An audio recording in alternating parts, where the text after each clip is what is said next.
If you're an author or plan to be one, get excited because this podcast is for you. Book Marketing Mentors is the only podcast dedicated to helping you successfully market and sell your book. If you're ready for empowering conversations with successful marketing mavens, then grab a coffee or tea and listen in to your host, international best-selling author Susan Friedman. Welcome to Book Marketing Mentors, the weekly podcast where you learn proven strategies, tools, ideas, and tips from the masters. Every week, I introduce you to a marketing master who will share their expertise to help you market and sell more books.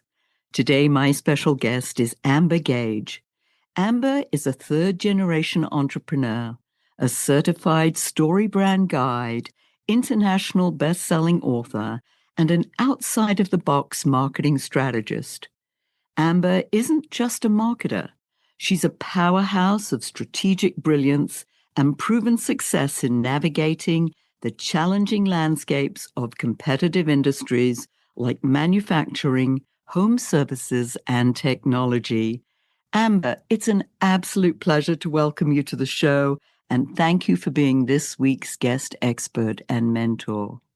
Oh, Susan, I am such a raving fan of you and your company. You were instrumental in getting me to this point professionally. It is my humble privilege to be on your show. Thank you for having me. Well, my pleasure, and such a joy to work with you.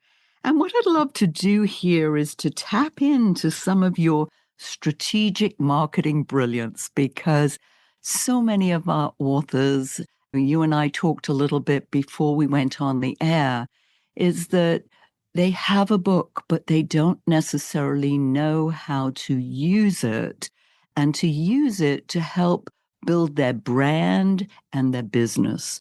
Let's start off with the fact that you have a best-selling book, but how's that book managed to open doors and, let's say, create new opportunities for your business?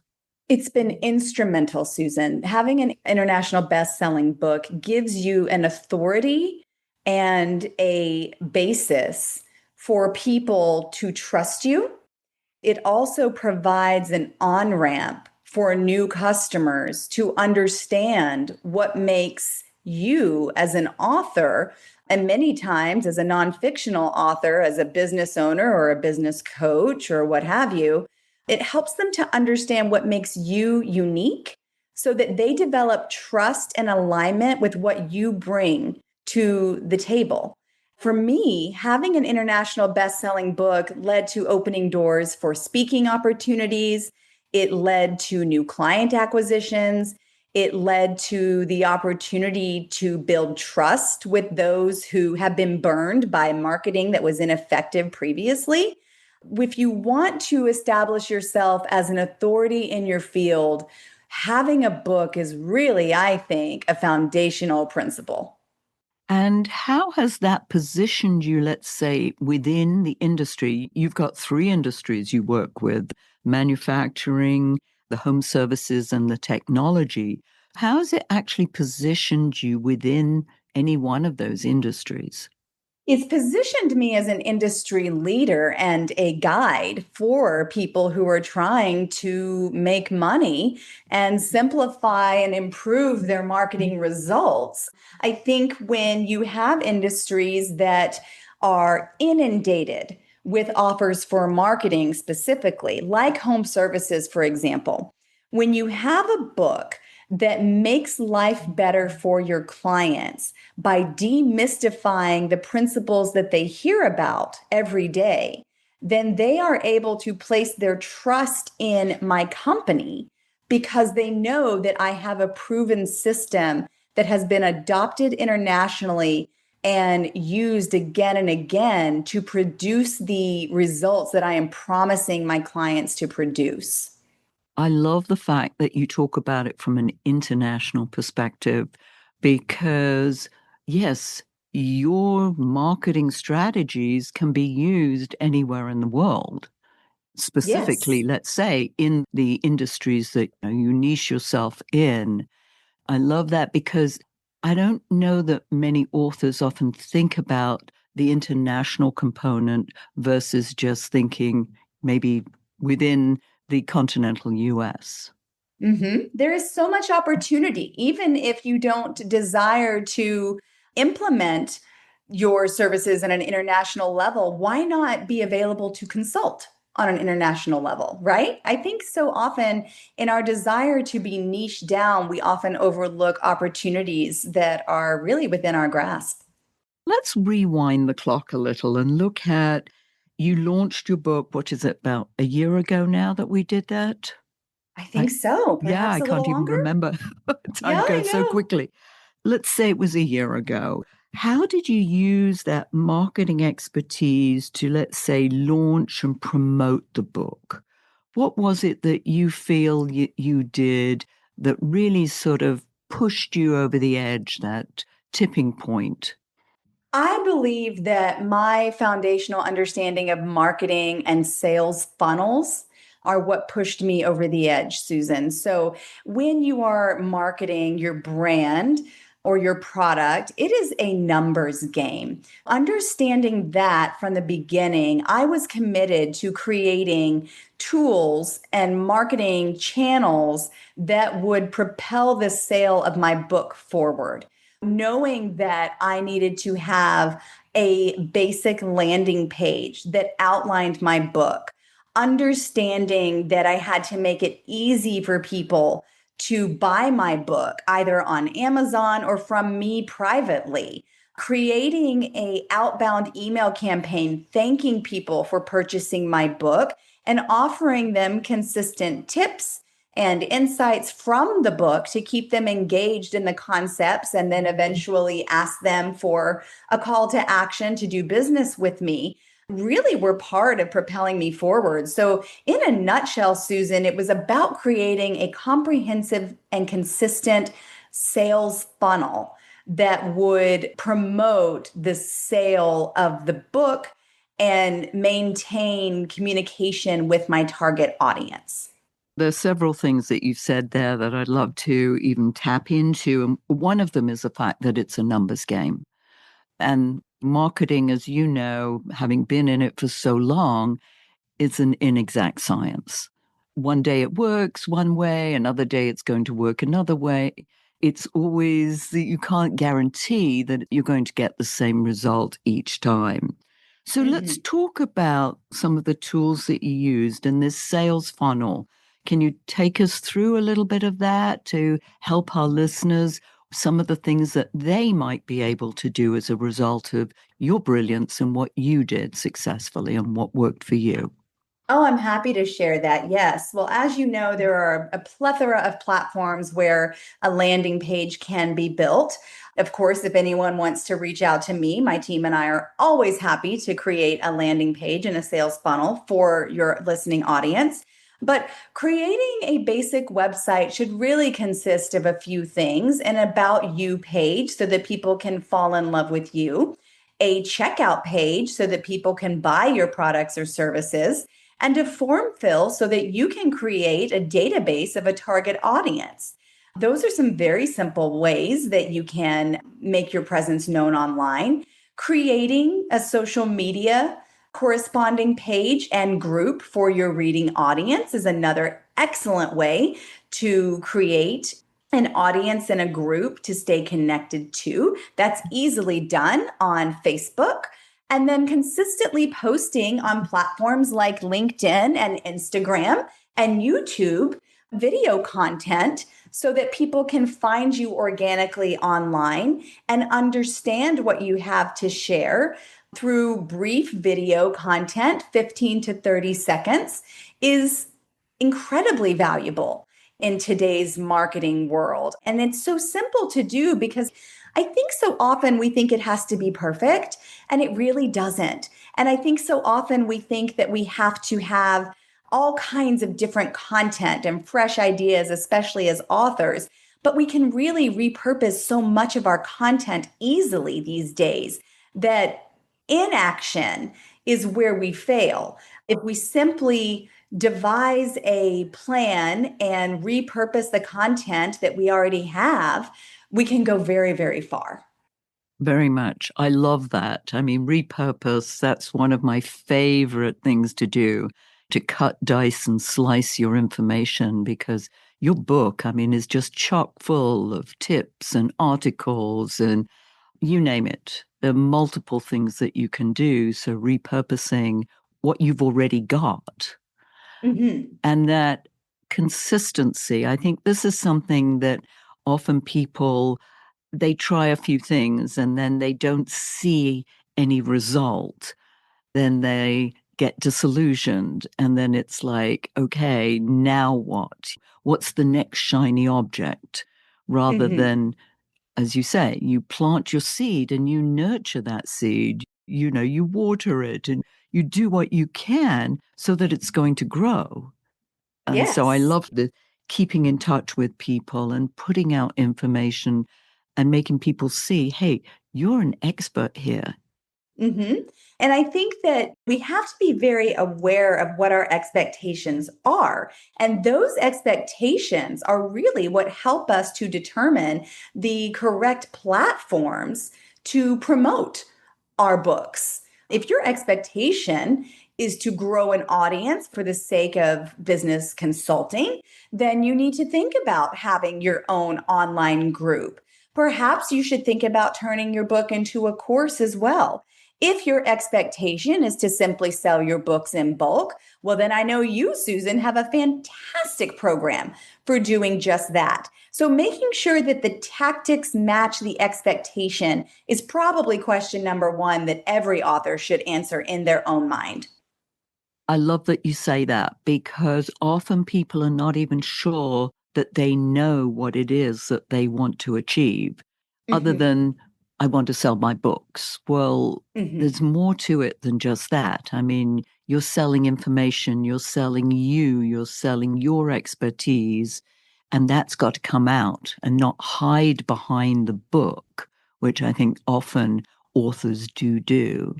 For sure. Why did you write your book in the first place? How do you Mm-hmm. intend for your book to bless the world around you and impact it? Yeah, these are questions that should be considered for sure. Yes, and knowing who you want to target, because yes, your book may be for many people. I get that, oh, my book's for everyone. Well, yes, it might be, but you can't sell to everyone. And I know Right. listeners, you've heard me say that umpteen times. You're probably sick of me saying that, but repetition just to remind you, because your book might be for everyone, but you just can't sell it that way. Frequency overreach, right, Susan? Yes, yes. I was just reading an article today, actually a Medium article that talked about repetition and the value of repetition, that even though you're like, oh, I'm repeating myself, but people remember. That's They why do. people remember. They don't remember if you tell them once. They remember when you've repeated it over and over again. Yes, it's so very true. And, I think that as authors, we tend to be more passionate about literature and reading than perhaps our audience is. And so we have to be careful and understand that by repeating our message in a variety of ways, that we are actually upholding our commitment to literature. Putting your brand or putting your book message into a quick video or into a blog or into an email. These are not downplaying the value of reading. You're just making it easier for people to adopt your concepts. And so many people now don't necessarily have the time to read. So what you're doing is you're making it easy for them. Let me Mhm. give you the best way that you could do this. Try this marketing tactic, this strategy that might work well for you in a certain situation. How about mistakes? What are things that maybe lessons that you weren't expecting along the way? Have you ever had any of those? Oh, of course, of course. I don't think I was as well prepared, not to launch, but to sell my book well as I would have preferred to be. Everything that I'm talking about today are things that I've learned since then. I think to avoid the same mistake for your audience, having a plan ahead of the book launch is probably ideal. I think we do a lot of catch up and we do a lot of frantically trying to build infrastructure as we're going along. How much better would it be if our infrastructure was laid ahead of time before our book ever came out? I think having your launch plan, having your platform, having your Instagram profiles, your social media profiles set up, having your YouTube profiles set up, understanding your personal branding kit, doing the work doesn't stop after you write your book. We have to have our branding packages and our platforms established if we expect to sell our books well. And so for me, I wish I would have slowed down and taken the time to build those things out for myself in advance. Yes, it's so cool to hear you say that because it's true. And the catch up that often you do, and you don't know what you don't know often beforehand, even though I'm sure you read about it, I'm sure people had mentioned it, but yet somehow you get caught up in, I've got to get this book out, I've finished it, I've got to get it printed. But then thinking about, well, how am I going to actually promote it and do it correctly? Yes. But you've got to Yes. know what you want to do. What do you want the book to do for you? Yes. That's It's so such a key true. question. So true. One of my first Yes. questions that I ask authors, who is it for and what do you want the book to do for you? Key questions. Yeah. Key question. Oh, I love that you do that. Yes. So important. If you were to give an author starting out some advice, what would that be? Know who your audience is. Understand what you want to accomplish with your book. Consult with a branding expert in advance and build a plan so that you can get the very most out of your efforts as possible. Yeah, that's so key. Building that plan, knowing what you want to do with the book. Yeah, build that plan, particularly for your target audience. I mean, how do they consume their material? Some people like to read, other people like to listen, some people need to see. So the fact that you're doing a bit of all of these things is dynamite. But Well, thank you. did you think that you were going to do that before you started? Oh, never. As a first time author, I was so clueless. Really, it was your mentorship that got me thinking along these lines and educated me as to the next steps is incredibly crucial. So, no, I don't think we know what we know until we have to know it. That is so true. So true. We don't. Because, as we said, we got so consumed in obviously the writing of the book takes a lot of time and energy. And then, of course, the editing process and then the cover design. And there are all these pieces of the book that need to work together. And then there's the marketing. It's like, oh, well, I'll get to that. But as you said, if you can start that beforehand, that'll save you a lot of time and energy rather than playing the catch-up game. Yeah, For yeah. sure. How can our listeners get hold of you, Amber, and find out more? I would love to engage with your listeners, Susan. I'm on social media. You can find me on LinkedIn, Amber Gaige, AmberGaige.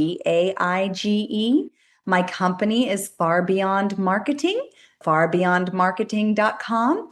You'll find us on all the social media channels. So all you have to do is search for my first and last name or the name of my company. We're happy to have a complimentary consultation for any of your readers. And I also have a free gift. If anyone would like to have a copy of our marketing planning document, I'd be very happy to send that to them as well to help them map out the content that they need to launch and when. That's beautiful. Wow, listeners. Yes, we'll put the link for that in the show notes so that it'll be easy for them to grab a copy of that because that's very generous of you. Thank you. And as you know, we always have our guests leave our listeners with a golden nugget. What's yours? My golden nugget would be to never give up, entrepreneurship and even authorship can be overwhelming. But if there's a message that God has put in your heart, then there's someone out there that needs to hear it. Don't allow imposter syndrome to silence your voice. Continue to serve your fellow humans by presenting your message with what you feel you can contribute to the world, because everyone has value.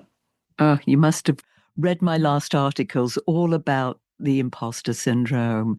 Don't let that get in your way, because it's so easy we allow that. And I've had it, and I still occasionally have it. But yes, great advice. Thank you. This has been amazing. You shared so many great tips and practical strategies that people can use, and then giving away this valuable gift. So thank you for that. And listeners, if your book isn't selling the way you wanted or expected to, let's you and I jump on a quick call together to brainstorm ways to ramp up your sales, because you've invested a whole lot of time, money, and energy, and it's time you got the return you were hoping for. So go to bookmarketingbrainstorm.com to schedule your free call. And in the meantime, I hope this powerful interview sparked some ideas you can use to sell more books. Until next week, here's wishing you much book and author marketing success.